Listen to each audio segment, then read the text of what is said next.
গরু খুব উপকারী জন্তু।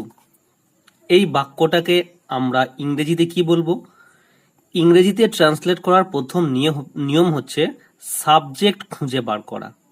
তো এখানে সাবজেক্ট কে? গরু। গরু সাবজেক্ট। আর ইংরেজিতে অ্যাসার্টিভ সেন্টেন্সে এগুলো, এখানে প্রত্যেকটা সেন্টেন্সে অ্যাসার্টিভ সেন্টেন্স আছে। অ্যাসার্টিভ সেন্টেন্সের আর একটা নাম হচ্ছে স্টেটমেন্ট। তো অ্যাসার্টিভ সেন্টেন্সের প্রথম রুলসই হচ্ছে সাবজেক্ট, তারপরে verb, then object.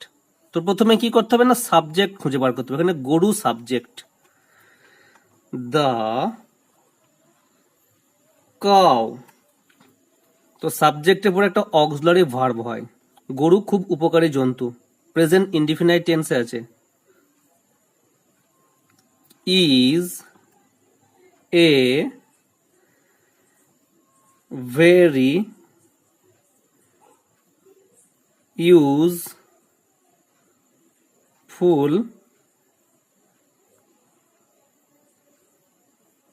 Animal. Sorry, এখানে এটা হবে না,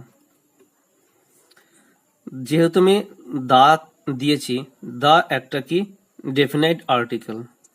দা কাউ, দা কাউটা হচ্ছে সাবজেক্ট। ইজটা অক্সিলারি ভার্ব হলেও ইজটা কিন্তু এখানে মেন ভার্বের কাজ করছে।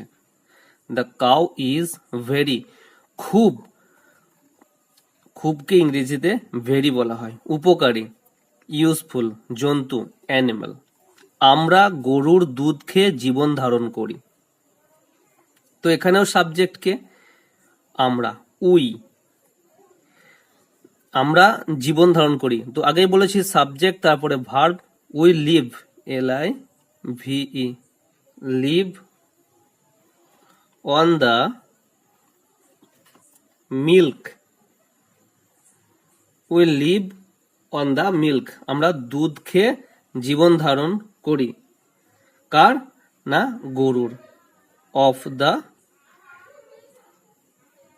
কাউ। তো এখানে যেহেতু আমরা, আমরা গরুর দুধ খেয়ে জীবন ধারণ করি, এটা ইংরেজিতে ঠিক বলবো আমরা জীবন ধারণ করি গরুর দুধ খেয়ে। ঠিক আছে, যেহেতু আমরা সাবজেক্ট, তাই আমাদের রিলেটেড শব্দটাই আগে ট্রান্সলেট হবে। We live on the milk of the cow. গরুর 4টি পা, 2টি শিং এবং 1টি লেজ আছে। তো দেখো, এখানে বারে বারে দা কাউ লেখা যায় না। গরু যেহেতু একটা প্রাণী, তাই আমরা এর প্রোনাউন হিসেবে ইট লিখব। এর আছে ইট হ্যাজ 4টি পা, legs, it has 4 legs, দুটো সিং, 2 হর্ন, হর্ন মানে সিং, 2 হর্ন and 1টি লেজ and 1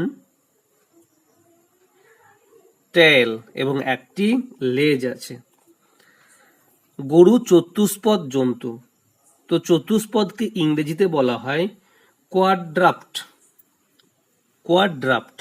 দ্য কাউ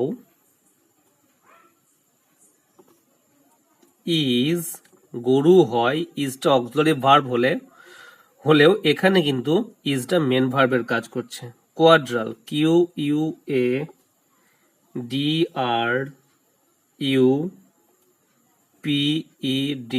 কোয়াড্রাপ্ট।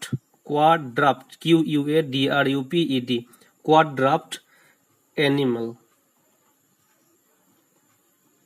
তো ব্যাস এটুকুই।